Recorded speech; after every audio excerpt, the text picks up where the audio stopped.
Assalamualaikum warahmatullahi wabarakatuh.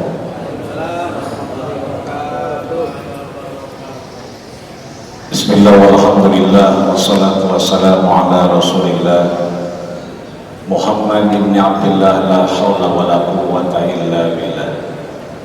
Ashhadu an la ilaha illallah wahdahu la syarika lah wa ashhadu anna Muhammadan abduhu wa rasuluhu la nabiyya ba'dah.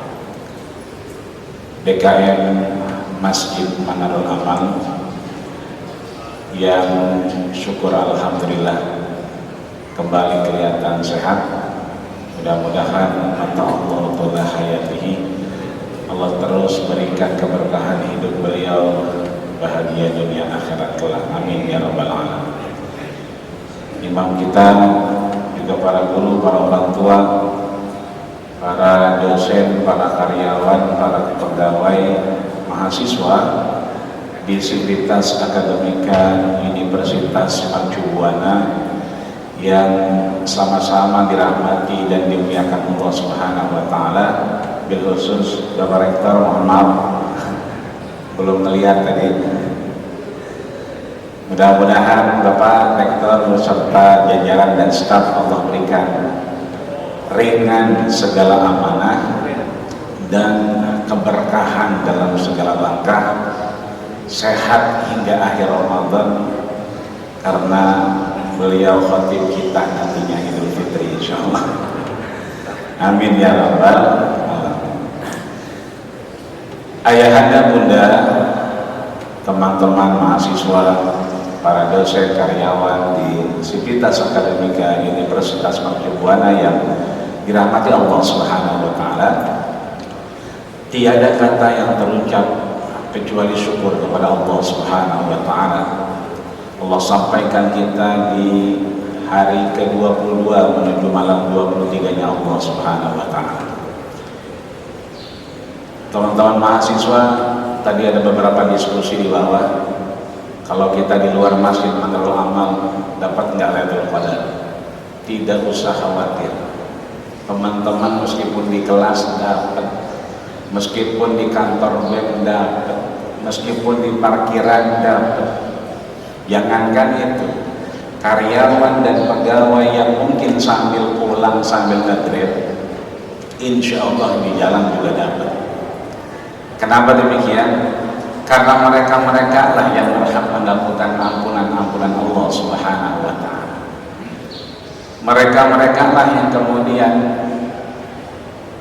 masuk dalam kategori ulama menyampaikan bahwa wa ya'takifuna 'alal asnami lahum.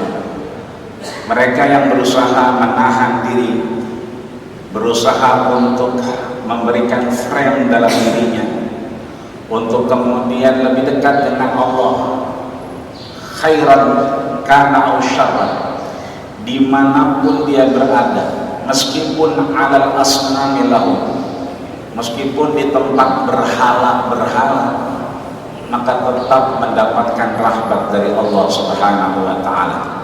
Meskipun secara terminologi ulama menyampaikan al-muqsu indal masjidi biniyatin makhsusatin, ya itikaf itu di dalam masjid dengan niat yang khusus. Maka puasa kita yang sudah hari ke-22 menuju malam 23 ini,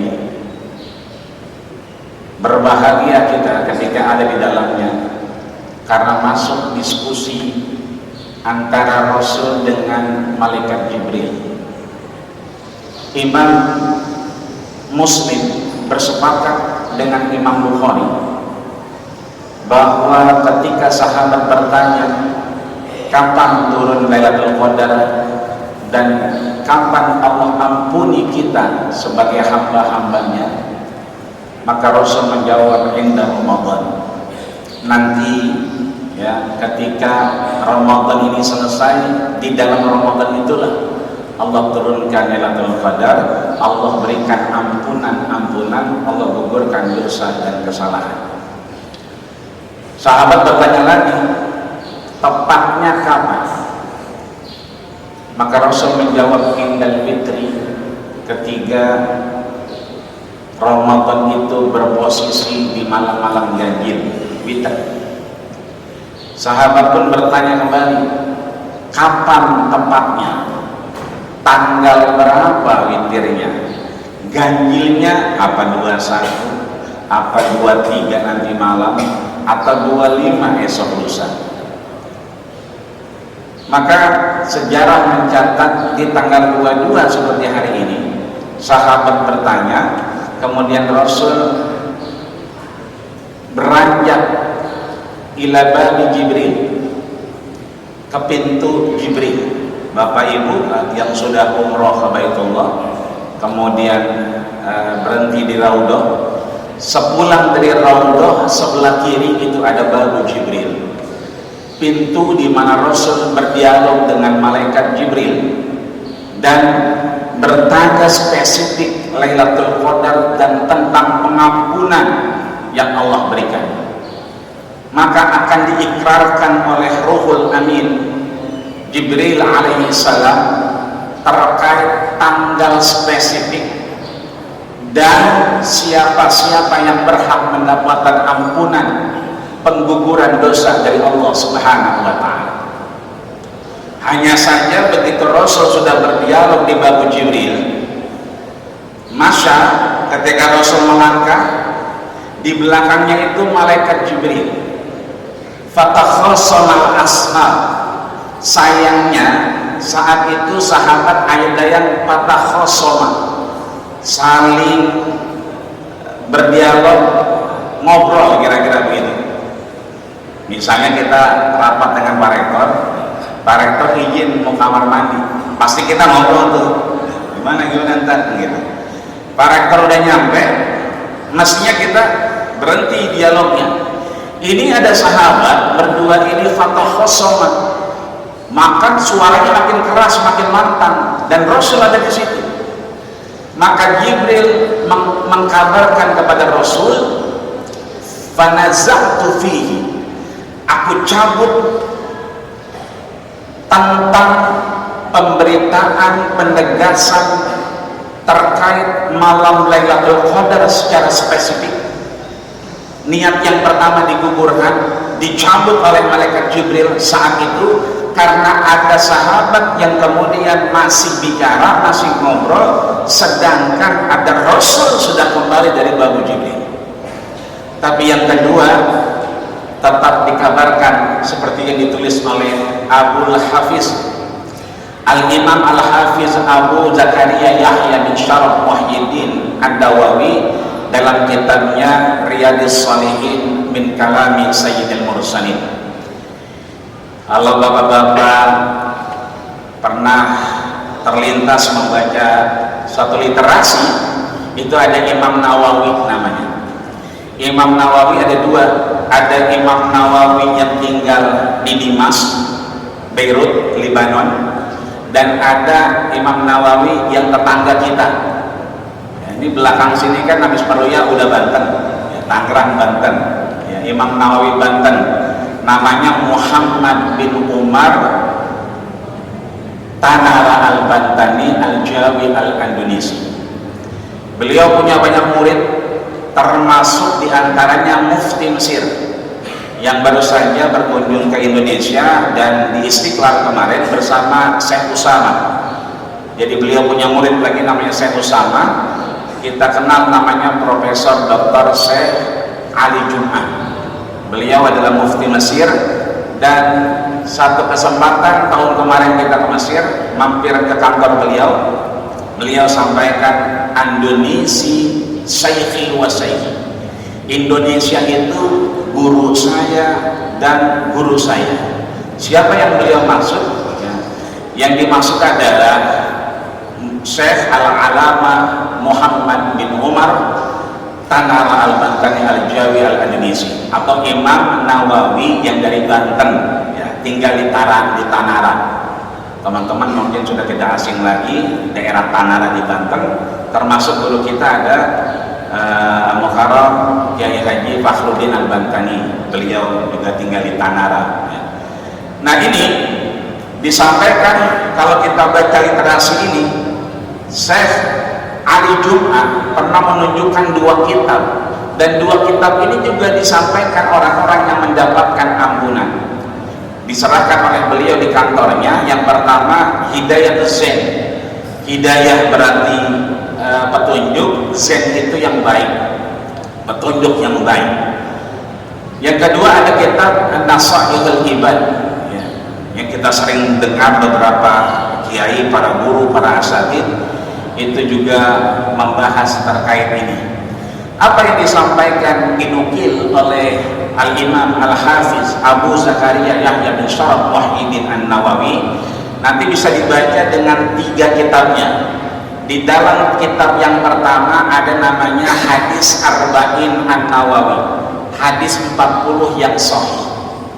Di kitab yang kedua Riyadhus Shalihin, tamannya orang-orang soleh, min kalami sayyidil mursalin, yang berasal dari kabar Rasulullah sallallahu alaihi wasallam.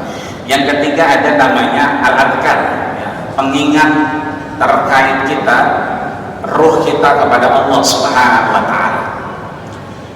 Lalu pertanyaannya, siapa yang Allah berikan pengguguran dosa?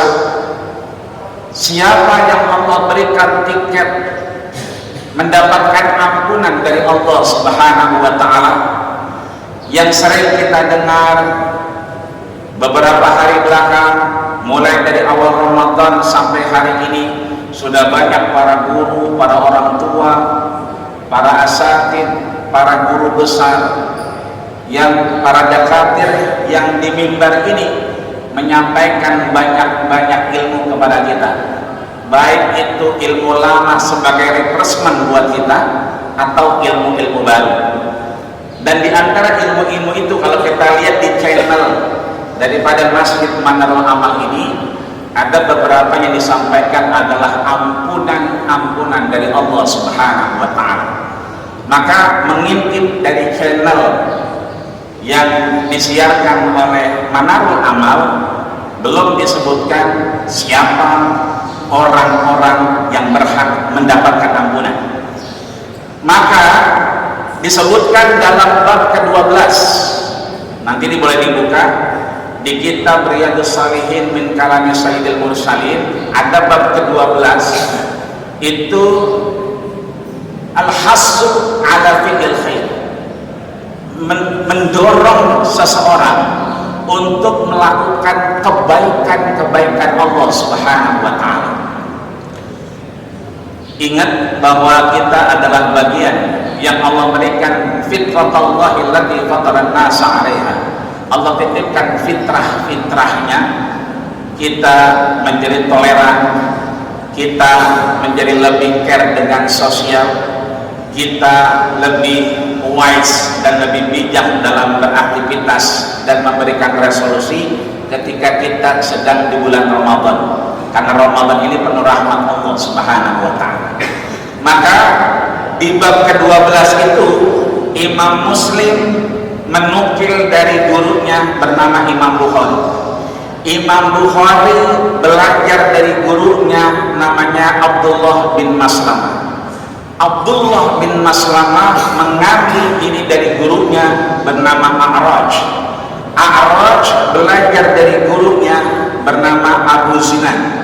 Abu Zinan mengambil langsung dari gurunya bernama Abdurrahman bin Sakhar Ad-Dausi, atau yang kita kenal dengan Abu Hurairah. Abu Hurairah yang kita kenal dengan Abdurrahman bin Sakhar Ad-Dausi belajar langsung dan mengambil langsung sanad ini dari gurunya, yaitu Sayyidina wa Maulana Muhammadin sallallahu alaihi wasallam. Apa yang disampaikan oleh Abu Hurairah disampaikan kembali oleh Imam Muslim dan Imam Bukhari bersepakat dalam kitab Riyadhus Shalihin bahwa an Abi Hurairah, dari Abu Hurairah yang bernama Abdurrahman bin Sakhar Ad-Dausi, beliau menyatakan qala Rasulullah sallallahu alaihi wasallam, bersabdalah Rasulullah sallallahu alaihi wasallam, ala adullukum kaifa yamhullahu khatayakum. Ala adullukum, maukah kalian aku kasih tahu, adullukum, aku beritahu mereka-mereka yang berhak mendapatkan ampunan dari Allah Subhanahu wa ta'ala, mereka-mereka yang mendapatkan tiket pengguguran dosa, salah hilaf di hadapan Allah Subhanahu wa ta'ala. Kita belum lupa saudara kita di Selandia Baru,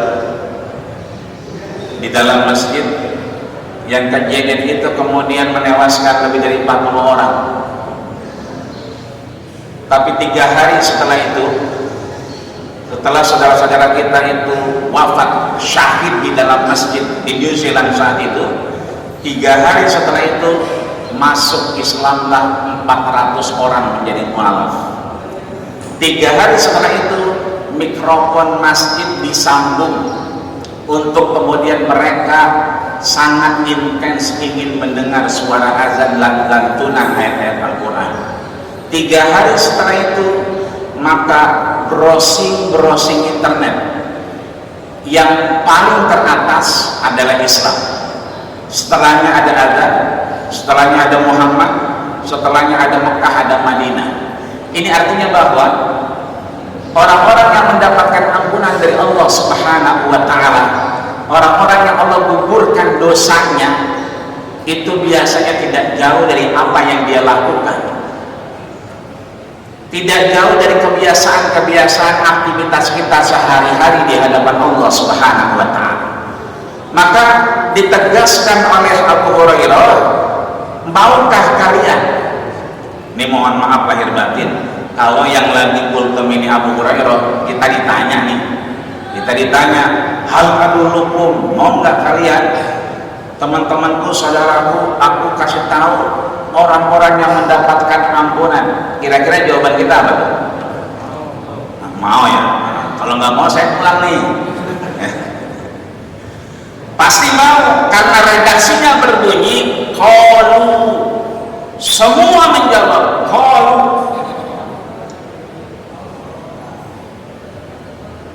Mereka-mereka yang ada baik di pojok, di depan, di belakang, sama-sama menyatakan bala, ya kami ingin tahu siapa yang mendapatkan ampunan Allah Subhanahu wa ta'ala. Maka disebutkan yang pertama isbagul wudu indal makarih, yang kedua kasratul khuta indal masajid, yang terakhir yang ketiga intizarus shalah ba'da shalah. Apa maksud 3 ini yang mendapatkan ampunan dari Allah Subhanahu wa ta'ala, mendapatkan pengguguran dari kesalahan dan khilafnya? Yang pertama adalah mereka yang Allah ampuni dosanya yang melakukan isbagul wudu indal makari. Isbag menyempurnakan. Kalau kita wudu sekali tentunya sah, 3 kali maka kita sempurnakan wudu kita. Wudu kemudian yang kita isbahkan, kita sempurnakan, belum cukup kalau dimensinya, posisinya normal-normal saja. Kita wudu tadi sholat zuhur di Masjid Manarul Amal, karena memang cuacanya sedang nyaman, ini aman-aman saja. Tapi kalau beberapa hari kemarin kita wudhu subuh, ya, ketika hujan deras itu terasa dinginnya, apalagi wudhunya di Dieng, nah itu baru kena air aja, aduh, akhirnya apa? Berijtihad, wudhunya yang wajib-wajib doang, yang wajib-wajib aja dah katanya. Karena apa?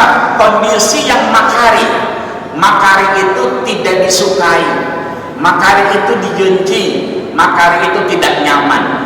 Maka Rasul menegaskan tetaplah isbag wudu, menyempurnakan wudu meskipun cuacanya, kondisinya indal makari, kondisi yang tidak nyaman, kondisi yang tidak menyenangkan, tetap kita menyempurnakan wudu.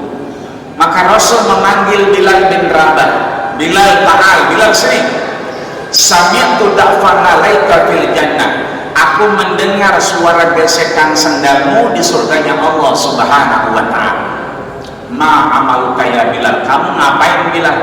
Sampai sendalmu saja itu ada di surganya Allah Subhanahu wa ta'ala. Kan Rasul mendapatkan izin inspeksi mendadak ke surganya Allah Subhanahu wa ta'ala. Kamu ngapain Bilal?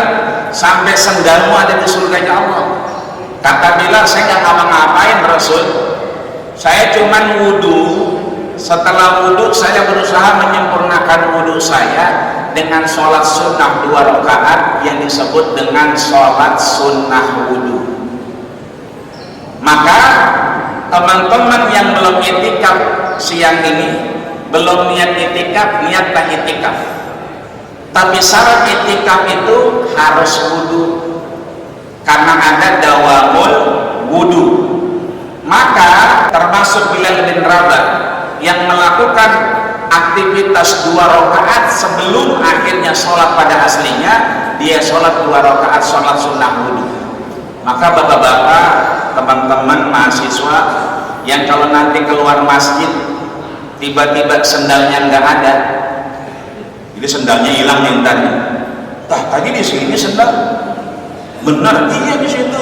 Bilangin temennya itu, sendalmu sudah ke surganya Allah Subhanahu wa ta'ala. Nyusul sendalnya Bilal itu.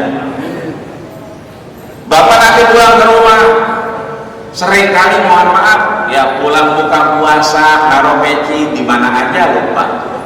Begitu mau tarawih istrinya dimarah-marahin, mama peci ayah mana? Kan yang naruh, yang pakai papa. Ayah taruh di sini dekat TV. Yang naruh kan papa, yang pakai papa. Enggak, mama. Yang beresin kan mama. Masa mama nggak tahu dasar istri setan begitu? Isi jadi kata setan. Berarti suaminya genderuwo. Bilang ibu-ibu di belakang, Pak, peci papa itu udah ke surga duluan. Sebab peci sekarang kan ada syahadatnya di sini. Asyhadu an la ilaha illallah ya. Pecinya syahadat mulu, orangnya yang jarang syahadat. Maka yang pertama, ayo kita sempurnakan wudu kita. Yang sudah niat itikaf, teruskan itikafnya. Kalau batal, maka wudu lagi. Jangan gara-gara mohon maaf mau buang angin ditahan sampai biru mukanya, biar nggak batal itikafnya. Nggak apa-apa, dilepas aja, dilepas ya. Kalau dilepas itu ada yang suaranya sopan, tapi baunya 17 setan. Itu namanya ilmu fikihnya fusa. Ada babnya, bab durot, bab tentang kentut. Tapi kalau suaranya resi, R19, tapi baunya sopan, itu namanya durot ya. Ayo kita jaga wudhu kita terus sampai di mana saja. Yang teman-teman pulang naik kendaraan, para karyawan pulang ke rumah, kalau bisa setelah salat di sini masih punya wudhu baru pulang, agar sampai rumah kita masih dawamul wudhu. Sebab ketika kita masih punya wudhu dengan sempurna, maka perjalanan kita insya Allah dirahmati Allah Subhanahu wa ta'ala. Ini yang pertama. Yang kedua, kasratul khuta indal masajid, memperbanyak langkah menuju rumah Allah Subhanahu wa ta'ala, yaitu masjid. Kita bisa saja sholat di ruangan kita.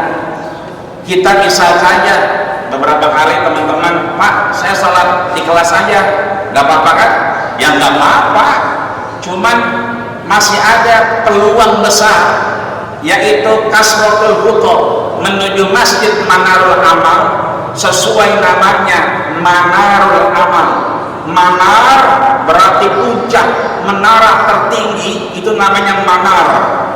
Amal berarti aktivitas kita, berarti Manarul Amal, amal kita yang terbaik, amal kita yang puncak bisa sesuai rukun dan syarat yang dianjurkan baginda kita Rasulullah yang nantinya menemani kita kapan dan dimanapun kita berada hingga kita bertemu Allah Subhanahu wa ta'ala.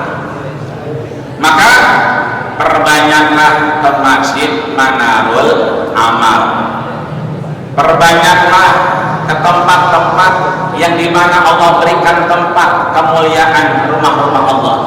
Hanya saja Rasul ketika berdiri di mimbar, beliau sedang khutbah, ada orang kemudian langsung duduk, maka Rasul sampaikan, idza dakhala ahadukumul masjidah, ketika kalian masuk rumah Allah Subhanahu wa ta'ala, fala yajlisanna ahadukum, jangan sekali-kali duduk qabla ayyusalliya rak'ataini, sebelum sholat 2 rakaat. Sering kita sebut sholat itu sebagai sholat tahiyatul masjid. Tapi saya datangnya udah azan, udah hayya 'alas shalah, udah azan, berarti nungguin azan.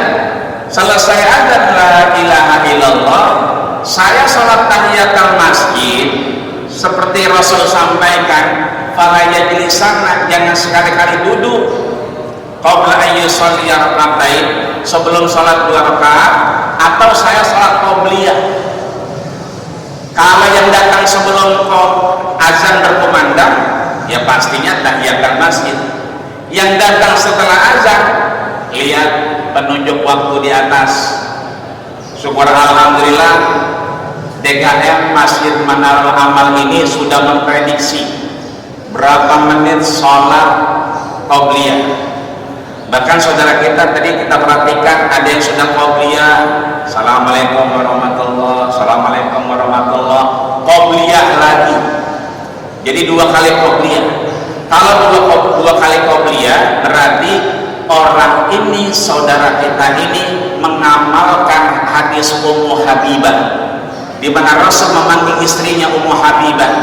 Beliau sampaikan arba'a raka'atin qabla zuhri, sholatlah kau 4 rakaat sebelum sholat zuhur. Sedangkan sholat kita kan sunnah. Sunnah itu berarti masna-masna, 2 kali 2 rakaat 2 rakaat. Maka sholat assalamualaikum warahmatullah, assalamualaikum warahmatullah, sholat lagi, berarti mengamalkan hadis Ummu Habibah. Di atas kita beberapa kali try and error pakai alat yang di atas, itu cukup dan masih bisa sholat tahiyatul masjid. Maka kalau kita azan di sini la ilaha illallah, sholat yang pertama sholat tahiyatul masjid, sholat kedua baru qobliyah. Masih ada waktu lagi, qobliyah lagi seperti Ummu Habibah yang menyatakan lan atrukaha hatta mamati, aku tidak akan pernah tinggalkan 4 rakaat ini sampai aku wafat. Tapi kalau waktunya mepet, nah tinggal semenit lagi, maka sholatlah sholat qobliyah. Ketika sholat qobliyah berniat dia sholat tahiyatul masjid, maka dia mendapatkan dobla alaihi, mendapatkan pahala sholat tahiyatul masjid. Idza ijtama'a sunnatan, kalau ketemu 2 sunnah maka diperbolehkan oleh Allah Subhanahu wa ta'ala. Ini yang kedua. Jadi yang pertama terus wudu meskipun keadaannya tidak normal, makari, dibenci. Yang kedua, perbanyak langkah kita menuju masjid. Waduh, kalau yang diperbanyak langkah berarti motor saya bagaimana? Berangkat kemana namanya pakai motor, pakai mobil, berarti nggak ada langkahnya. Ya udah jalan-jalan di kap mobil aja, di kap mobil. Bagaimana? Ulama menyampaikan la yatrukullu, sesuatu yang kita ketahui meskipun tak dapat kita kerjakan, tapi jangan ditinggalkan semua. Maka pertama yang menetes dari parkiran kita menuju Masjid Manarul Amal, setiap tetesannya diganti dengan 10 kebaikan. Setiap tetesan tertapaknya diganti dengan 7 tangkai. dikali 100 wallahu yudha'ifu liman yasha. Tidak usah khawatir, langkah sama dengan tetesan pertama.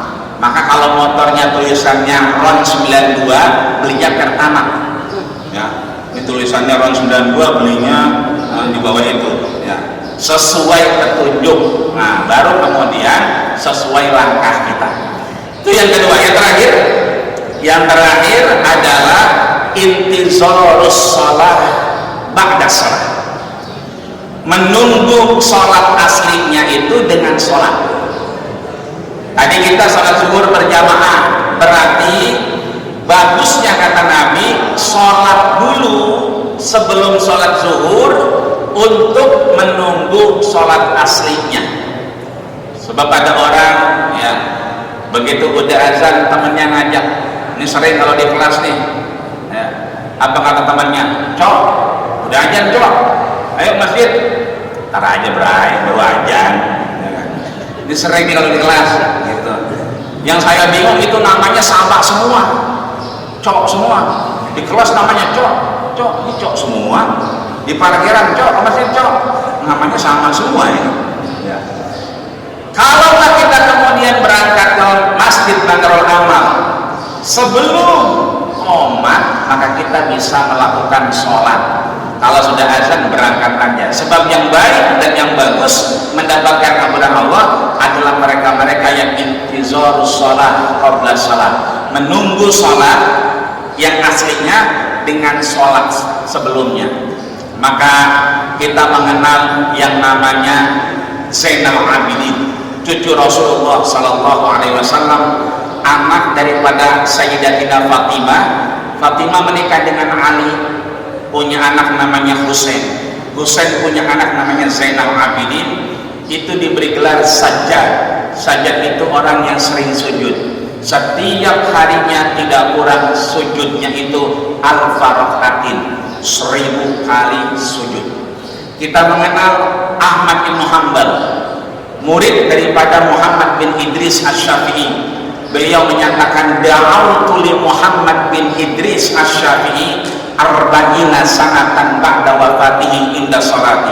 Aku mendoakan guruku Muhammad bin Idris Asy-Syafi'i, Imam Syafi'i, 40 tahun setelah beliau wafat di dalam sholat-sholatku. Maka Imam Ahmad bin Hanbal punya anak namanya Abdullah. Abdullah ditanya, bapak mana? Ada tuh lagi sholat. Udah rakaat berapa sekarang? Sulusu mi'ati rakaat. Sekarang saya hitung beliau di rakaat ke-300.